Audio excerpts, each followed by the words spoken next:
Você está ouvindo mais um episódio da temporada 2025 do podcast sobre neurociências, produzido em parceria com a Universidade Federal Fluminense.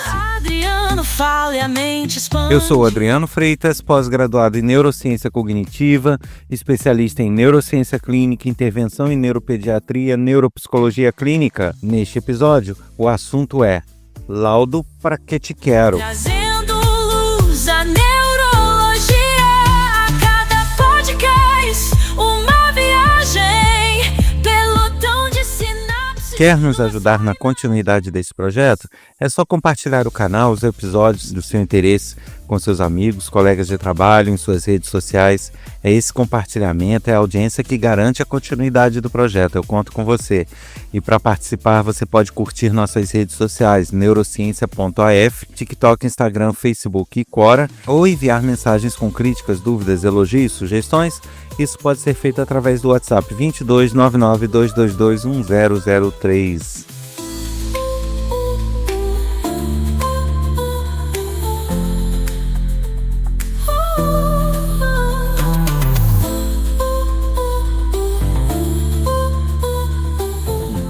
E lembro todos que está disponível lá no meu site a pré-inscrição para um curso de neurociências muito bacana, feito em parceria com a Universidade Federal Fluminense.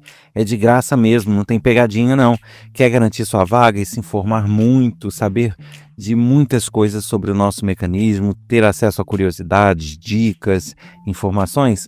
É só acessar curso.adrianofreitas.com e preencher sua pré-inscrição. Neurônios dançam em sinfonia, as sinapses brilham, pura energia.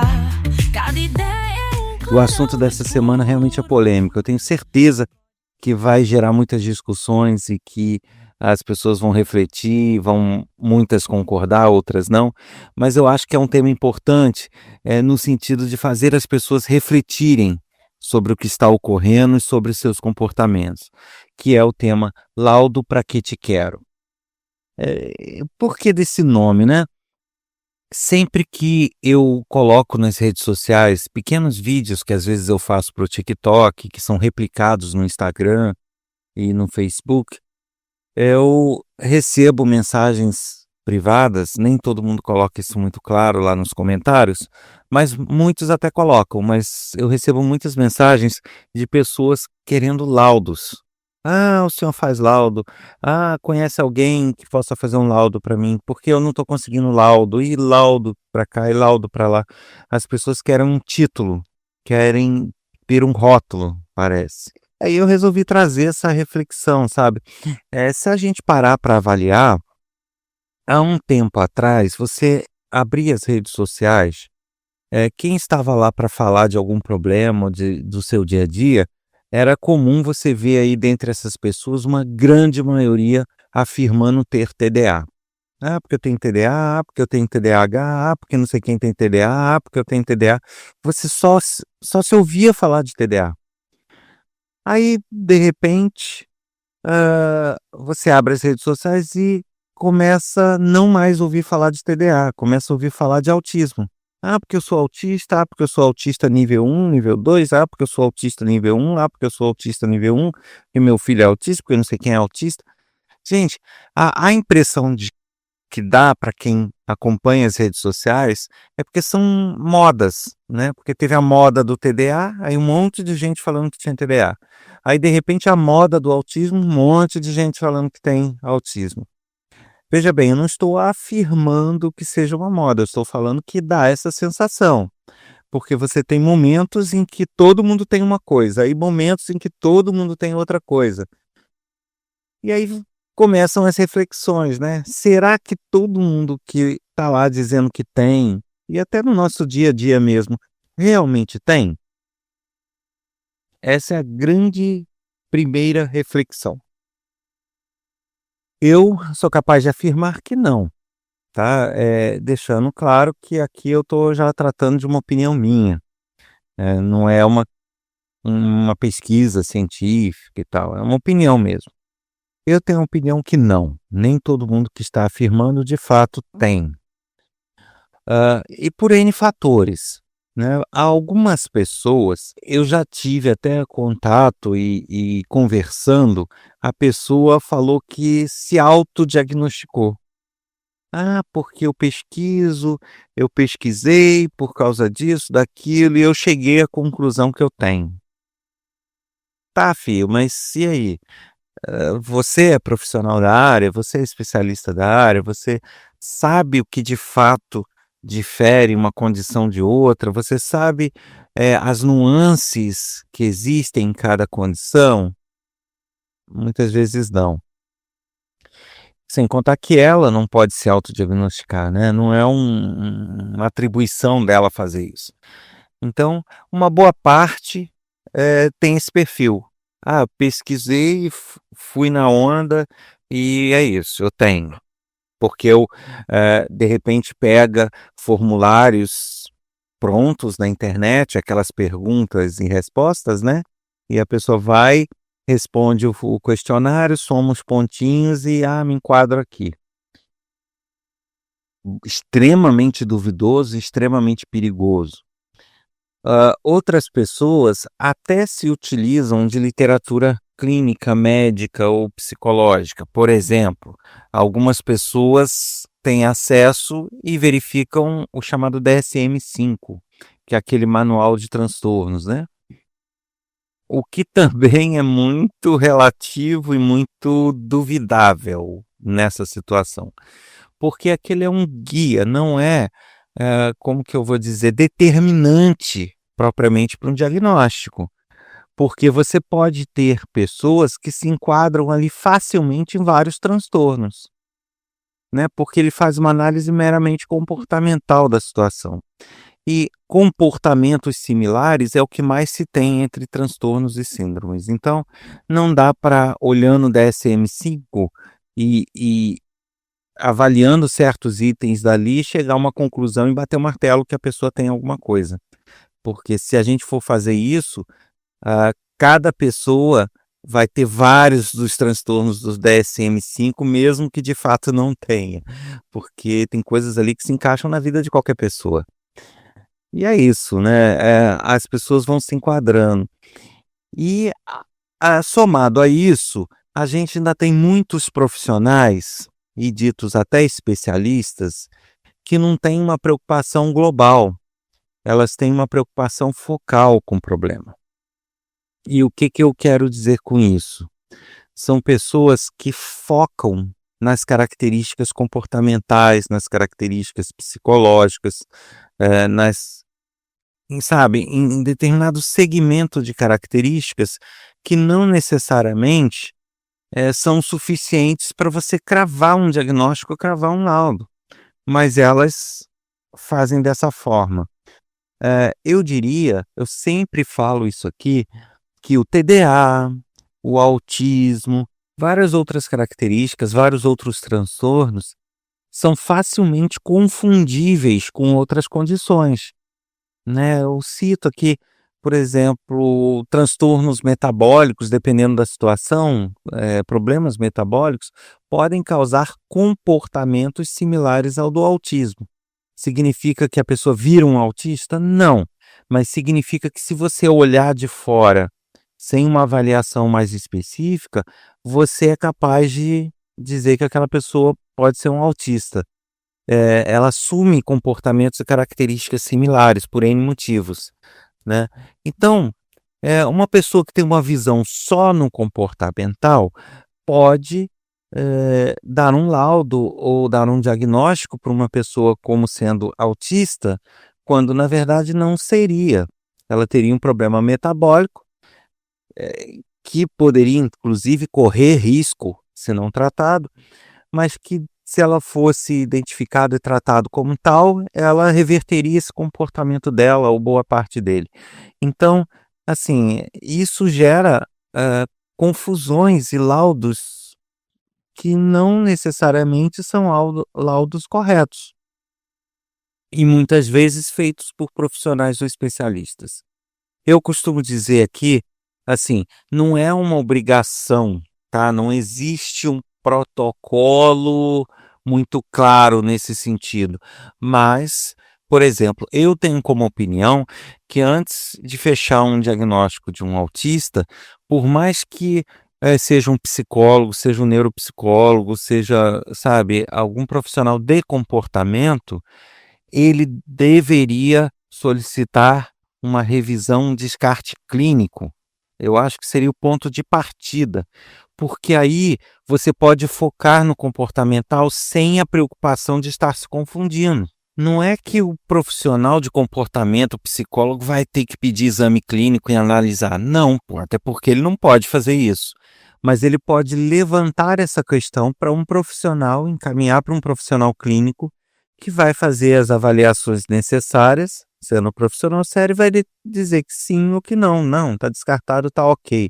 A parte, né, glandular dele está ok, a parte hormonal, a parte metabólica ok, a parte clínica ok, aí de repente um neurologista, a parte neurofisiológica ok, e daí você, quando chegar de volta aquele paciente com o descarte da área clínica, aí você tem como chegar e avaliar o comportamento dele de forma mais criteriosa, e aí sim, bater um martelo, porque aí você não corre o risco de estar tendo alguém com problema metabólico que você está olhando o comportamental e dando um diagnóstico equivocado. Isso eu tenho como opinião que seria o mínimo do mínimo. Ah, ele apresentou alguma variação, alguma questão lá na área clínica. Vai tratar, vai cuidar dessa variação, a hora que estiver estabilizado, aí vamos ver.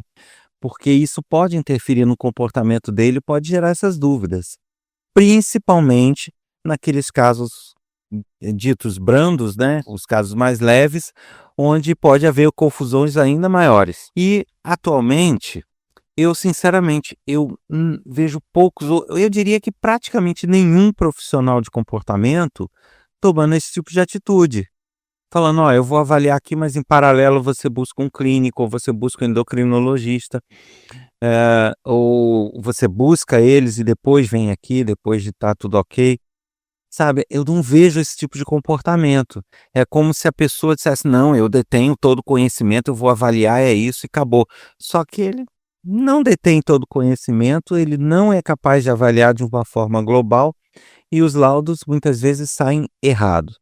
Então, assim, não é segredo, os profissionais sérios e os pesquisadores sérios sabem que muitos dos diagnósticos estão equivocados, mas, né, como que você, vai fazer uma reavaliação nacional? Não tem condição de fazer isso. Mas enfim, o fato e as reflexões que eu quero trazer, hã, vão até além disso, né, porque, ok, você tem muitos diagnósticos que podem ser errados e muitos diagnósticos corretos. Agora eu quero ir mais além, né, desses diagnósticos, quais foram buscados? Porque isso também interfere e entram outras reflexões e que muitas vezes isoladamente eu falei aqui, eu quero reunir tudo nesse episódio. Existe uma diferença entre duas coisas e que ficou muito claro num episódio em que eu bati papo com Lorenzo Petillo. Se vocês buscarem aí, vocês vão ver que existem episódios onde foi feita uma conversa, um bate-papo muito bacana com ele, que ele é um psicólogo lá do Sul. E nesse bate-papo, ele resumiu uma coisa que eu achei fantástico, essa síntese que ele fez e que eu ando repetindo, e eu vou trazer aqui, se vou ser redundante sim, porque é uma coisa muito importante a se observar, né? Que é a diferença entre incapacidade e inabilidade, né? As pessoas, e infelizmente até os especialistas, estão confundindo isso. Porque veja bem, uma coisa é a pessoa ser incapaz de fazer algo. Outra coisa é a pessoa ser inábil em fazer algo. Vou dar 2 exemplos, um inclusive que foi dado lá no bate-papo. Qual é uma das principais características do espectro autista, né? É uma dificuldade da interação social, é uma dificuldade em lidar de forma, normal e suave com as interações sociais. Geralmente as pessoas são mais rígidas, são mais resistentes a essa interação social, elas não conseguem fazer uma interação social muito suave. E esse é um exemplo que pode se aplicar essa diferença, né? Existem pessoas que têm a incapacidade de fazer uma boa interação social. Ela é incapaz. Não adianta você tentar condicionar ela, você incluir ela em meios sociais, você tentar passar atividades, exercícios, dinâmicas, ela não vai adquirir essas capacidades. Ela naturalmente é incapaz. A estrutura neurobiológica dela impede que ela tenha uma capacidade social adequada. Isso é uma incapacidade, ok. Você pode tentar contornar fazendo com que ela, sabe, manipule aquilo ali, mas ela não vai ser capaz, ela não vai fazer de forma natural.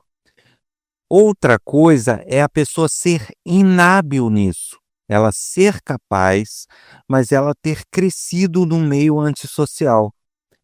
Durante a infância, durante a adolescência, nos períodos de desenvolvimento de interações sociais e tudo, ela não ter tido bons estímulos nesse segmento. E aí ela cresce com uma inabilidade social. Ela não consegue lidar, a característica é muito parecida. Quem olha os dois vai dizer que os dois são autistas ou possuem a característica antissocial. Só que quem é inábil, se você começar a fazer atividades, exercícios, imersões, você começar a fazer condicionamentos, ele vai adquirir essa habilidade, porque ele não é incapaz de fazer isso, ele só não foi treinado, só não foi condicionado a isso, pelas vivências que ele teve, pelas experiências que ele teve. Percebem? Então, uma coisa é a pessoa não ser capaz, outra coisa é a pessoa não ser hábil, mas poder se tornar hábil. Muita gente, atualmente, é inábil, mas está sendo classificado como se fosse incapaz.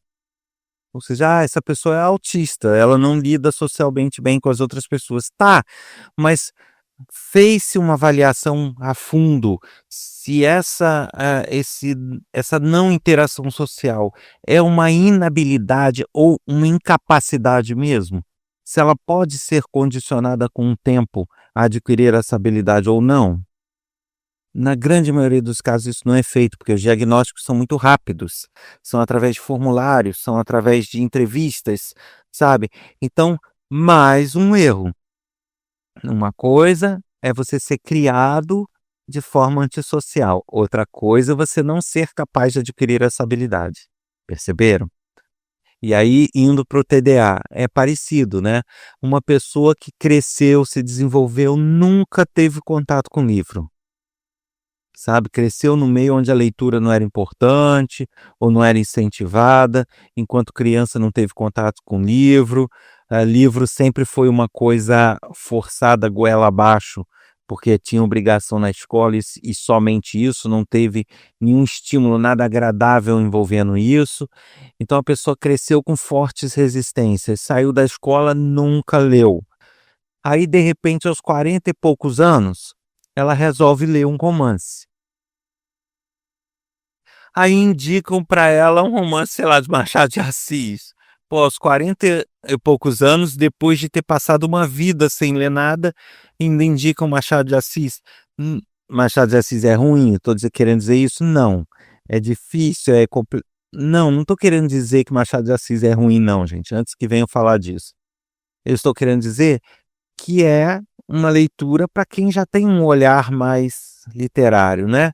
Então, ao invés de começar com algo do dia a dia, algo que faz parte do cotidiano dele, não, já vai começar por algo mais clássico. E aí uma pessoa que nunca teve contato com o livro no desenvolvimento dele, o que vai ocorrer?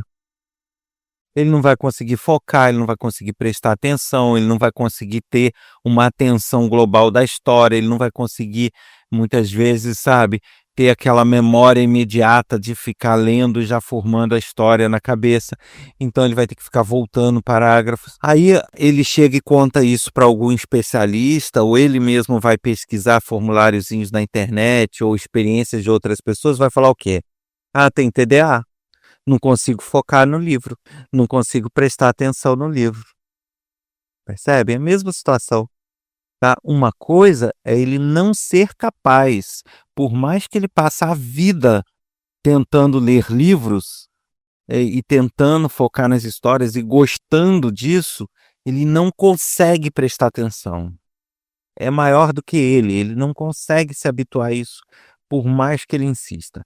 E outra coisa é ele nunca ter tido o hábito, nunca ter tido o estímulo e não conseguir focar por essa inabilidade, por não ter aprendido, não ser um condicionamento que ele tem. Certo? Qual é a diferença? Quem é incapaz pode passar o resto da vida tentando, não vai conseguir. Quem é inábil, né, se fizer um condicionamento adequado, vai conseguir, vai pegar o gosto pela leitura e vai tocar o barco, vai seguir em frente. Então essa pessoa que nunca teve contato com livro, se ele é simplesmente inábil, ele começando com coisas que ele gosta, com futebol, com outras coisas, história do futebol, sabe? Ele vai começando a pegar o gosto por causa do tema e vai se interessando e vai lendo e vai adotando uma rotina, nem que seja de ler uma página por dia, daqui a pouco ele está lendo. Ou seja, ele não era incapaz de prestar atenção, ele era inábil nisso. Ele não tinha habilidade para isso, ele não construiu essa habilidade. Percebe? Então aí nós já temos outros fatores que me fazem duvidar de todo esse diagnóstico que se faz por aí, né? O primeiro, a confusão entre transtornos e condições e características. A segunda, a questão da incapacidade e da inabilidade, né?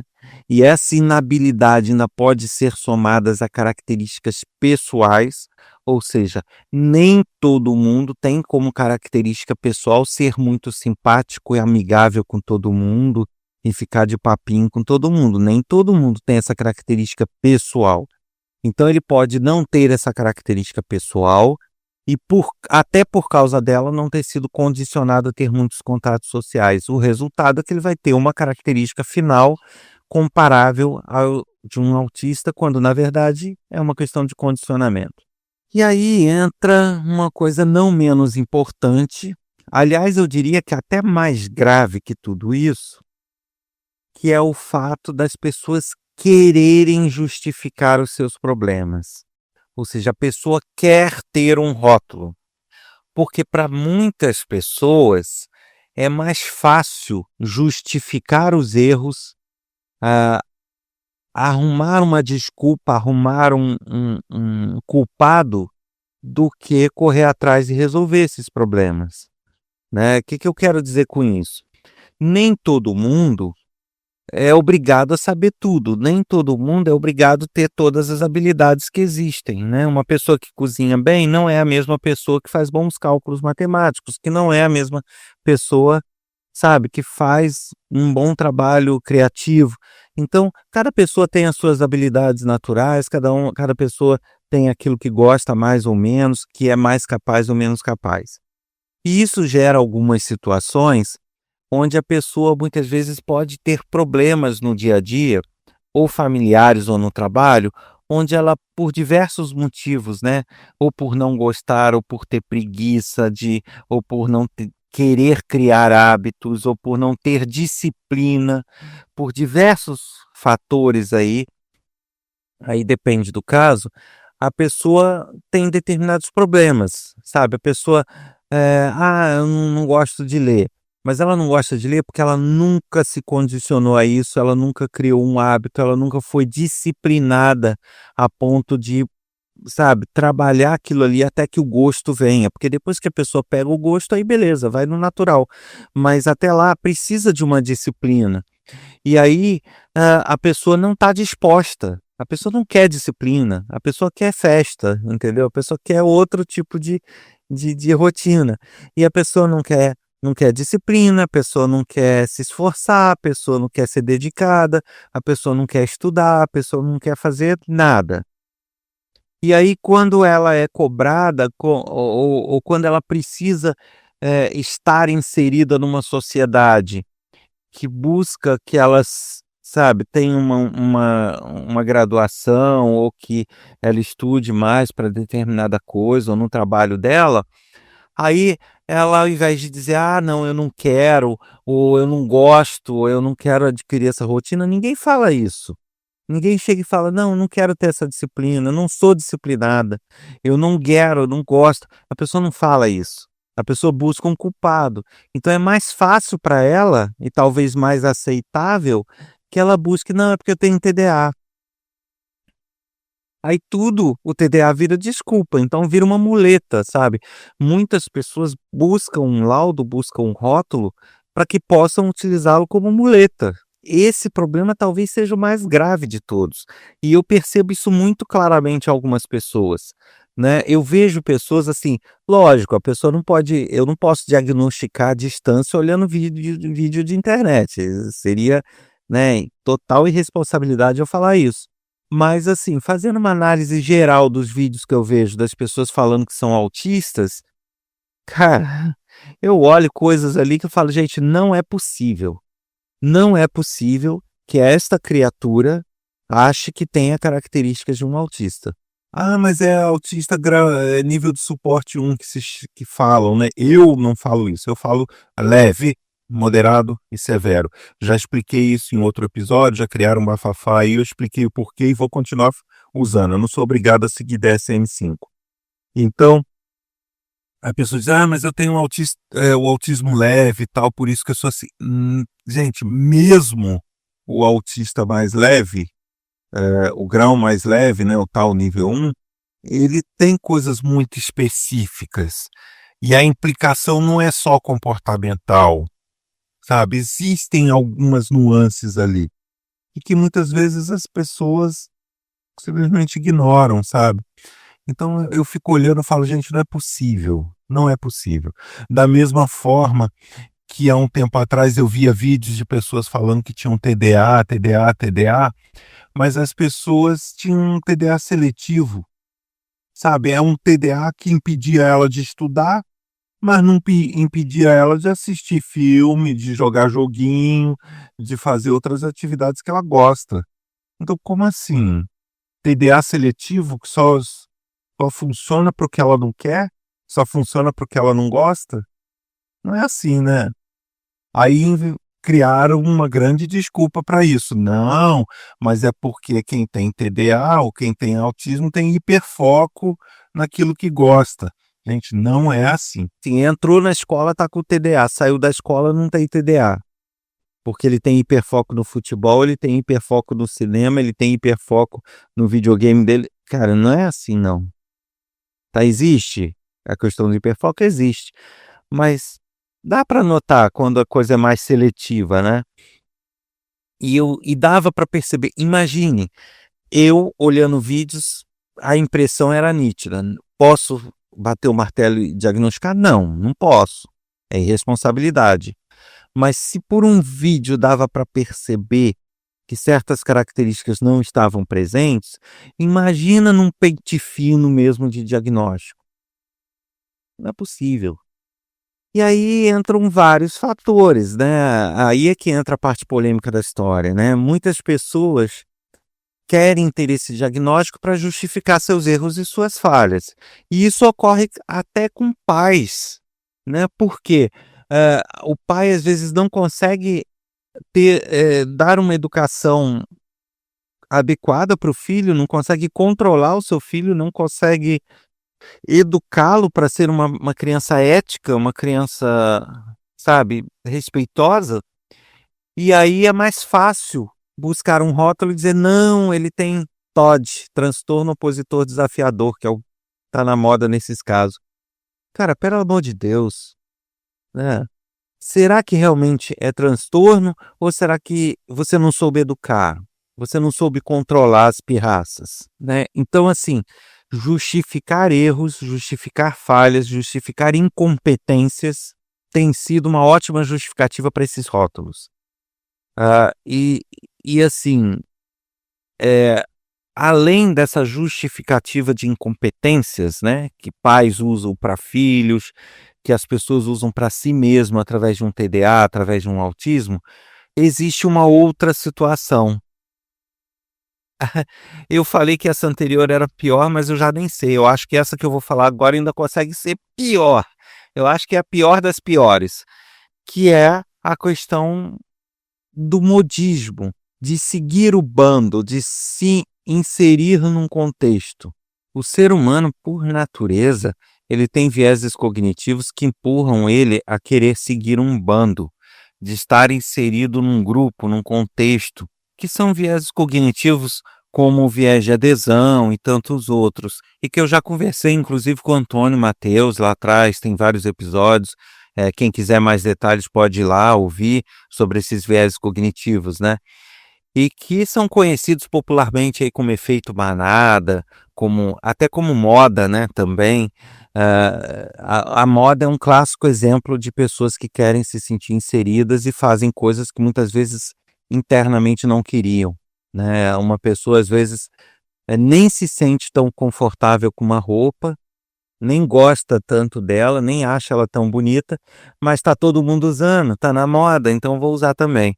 Esse é o chamado viés cognitivo de adesão, e aí também o efeito manada, né, a moda justifica isso muito. E aí eu falo de roupa, mas isso vale para tudo, né. Muitas pessoas: "Ah, de repente ninguém assistiu um filme no cinema, e porque começou todo mundo falar nele, concorreu ao Oscar, isso e aquilo, todo mundo vai para o cinema ver ele, estoura a bilheteria. Por quê? Ficou na moda". Então uma coisa que eu percebo também é que muitas pessoas quase que se sentem orgulhosas em ostentar um cordãozinho como sendo autista ou como tendo TDA, entendeu? Esses cordõezinhos que se divulga, né? Não vou julgar aí o mérito, né, do cordãozinho, a ideia dele. Eu pessoalmente não concordo, tá? Por mais que eu ache importante que as pessoas sejam incluídas, que as outras pessoas percebam e deem a inclusão, ofereçam a inclusão, mas eu acho que isso tem que ser uma coisa natural, não uma coisa sinalizada, imposta, né? As pessoas têm que ser mais perspicazes nisso, mas enfim, não vou entrar neste mérito. Apesar de eu ter minha opinião pessoal, não é o mérito a se discutir, a se refletir nesse episódio. Mas eu percebo muita gente querendo ter querendo fazer uso de por vários motivos, por se integrar em grupo, para poder ir numa rede social, sabe, e fazer belos discursos ou deixar vídeos lá até para tentar monetizar, ou para ter alguns benefícios sociais, mesmo que benefícios pequenos, como furar uma fila, alguma coisa assim. Então, assim, cada pessoa tem o seu propósito, mas é fato que eu percebo que algumas pessoas querem estar integradas, independente delas terem ou não realmente aquela condição. Então eu acho assim, para finalizar esse episódio, eu quis trazer essas reflexões, primeiro porque eu acho assim, é muito fácil conseguir um rótulo, é muito fácil achar um profissional que dê um laudo, que dê um diagnóstico de forma apressada, de forma não tão criteriosa, né? Mas eu queria deixar essa reflexão, sabe? Será que isso faz um bem? Será que isso realmente resolve nossos problemas? Será que esse laudo feito dessa forma vai ser a solução para os seus problemas? Ou vai ser simplesmente uma maquiagem, uma muleta para você fugir deles, para você justificar eles ou para você, sabe, ter uma desculpa para aquilo que você não quer fazer, ou que você não consegue fazer, ou que você precisa ainda aprender a fazer? Essa reflexão eu gostaria de deixar. Até que ponto um laudo é importante ou não? Eu entendo, né, ele é importante para aquelas pessoas que realmente possuem dificuldades, para aquelas pessoas que realmente não conseguem lidar com isso e que precisam de ajuda. É importante que profissionais ajudem, é importante a pessoa poder contar com apoio, poder contar com atividades, poder contar, sabe, com treinamentos, habilitações e, sabe, para uma vida melhor, para uma melhora da qualidade de vida. Isso sem dúvida que é importante. Agora, uma reflexão polêmica aqui também que eu deixo, além da que eu já falei. Uma pessoa que está com alguma dificuldade de interação social, por exemplo, no caso do autista, né? Vou pegar essa situação aí. Lógico que tem outras coisas, como eu falei, outras coisas envolvidas, mas vamos pegar como fato principal apenas para exemplificar a interação social. Uma pessoa que foi diagnosticada ou se autodiagnosticou como sendo um TEA, né, do transtorno do espectro autista leve, por causa principal dessa interação social, dessa dificuldade na interação social. O que mais vai ajudar, né? Se realmente for um grau leve, é aquela pessoa que vive normalmente, basicamente, com tudo.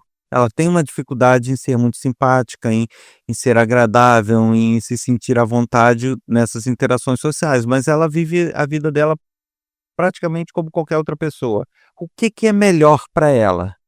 Ter um laudo, ostentar um cordãozinho e ficar o tempo todo justificando as coisas como sendo TEA, ou ela viver a vida dela e, tendo consciência desse limite, dessa dificuldade dela, trabalhar para amenizar isso? O que é o mais sensato? O que vai dar uma melhor qualidade de vida, um melhor resultado futuro? Sabe, ela trabalhar essa interação social dentro dela, se ela não conseguir, ela buscar atividades, buscar pessoas que podem auxiliar ela a isso, né, buscar grupos, o que for que possa auxiliar, ou ela ficar ostentando um cordãozinho para lá e para cá, indo na rede social falar que ela é do transtorno do espectro autista e é isso. Sabe, as pessoas, eu acho que elas estão um pouco fora da curva, perdendo um pouco a noção de para que serve cada coisa, né? Para que serve um laudo? Para que serve um diagnóstico? Serve para você ostentar, para você colocar uma medalha no peito, colocar um cordãozinho e sair falando em rede social? Ou ele serve para que você conheça suas dificuldades, suas limitações reais e busque corrigir, busque se curar se for uma doença, busque um acompanhamento se for um transtorno, ou busque uma melhoria pessoal se for uma característica? Sabe, para quê? Para que se quer um laudo? Então, por isso o tema desse episódio, laudo para que te quero, né? Para que você se busca um laudo? Para simplesmente ostentar, para usar como desculpa ou para uma melhoria pessoal? Bom, e finalizando, a grande reflexão desse episódio que eu quero deixar é justamente isso. A solução e o que você vai ter na sua vida vai partir do que você quer, do que você tem vontade, do que você deseja de fato, né? Eu sempre falo isso, até para curar uma doença, se curar de uma doença, a pessoa precisa querer. Por mais que a doença tenha cura, se a pessoa não quiser, não será curada. Então, parte da vontade. E aí, a grande pergunta, a grande reflexão que eu deixo é o seguinte: o que as pessoas querem para as suas vidas, né? O que você quer para a sua vida? Você quer se integrar ao meio, se integrar a um grupo, seguir uma moda? Você quer ter seguidores na internet, em redes sociais? Ou você quer ser uma pessoa melhor? O que você quer da sua vida? Se você quer ter uma vida melhor, você quer ser uma pessoa melhor, o primeiro passo na busca de um diagnóstico ou de um laudo, primeiro, buscar profissionais sérios. Segundo, fazer avaliações multidisciplinares e descartar tudo que possa se confundir com aquilo. Terceiro, verificar se não é uma mera inabilidade sua, aquilo, sabe? Se você não foi criado e cresceu sem aquele hábito. E por fim, sendo de fato aquilo, se você deve ostentar aquilo ou simplesmente buscar melhorar, né? Isso tudo é que vai definir se de fato você vai ter um laudo para seu favor ou um laudo que vai servir simplesmente como uma desculpa para aquilo que você não quer ser. A mente é um labirinto sem fim. Em ondas cerebrais eu mergulho assim. Adriano Freitas no comando. Você ouviu mais um episódio do podcast sobre neurociências, produzido em parceria com a Universidade Federal Fluminense. Eu sou Adriano Freitas, pós-graduado em neurociência cognitiva, especialista em neurociência clínica, intervenção em neuropediatria, neuropsicologia clínica. Quer ajudar a continuidade deste projeto, que novos episódios sejam sempre lançados? É só compartilhar o canal, os episódios em suas redes sociais, com seus amigos, colegas de trabalho. Esse compartilhamento e a audiência garante a continuidade do projeto. E escreva pra gente pelo WhatsApp 2299-222-1003 com críticas, dúvidas, elogios e sugestões. Te aguardo na semana que vem com mais um episódio. Até lá!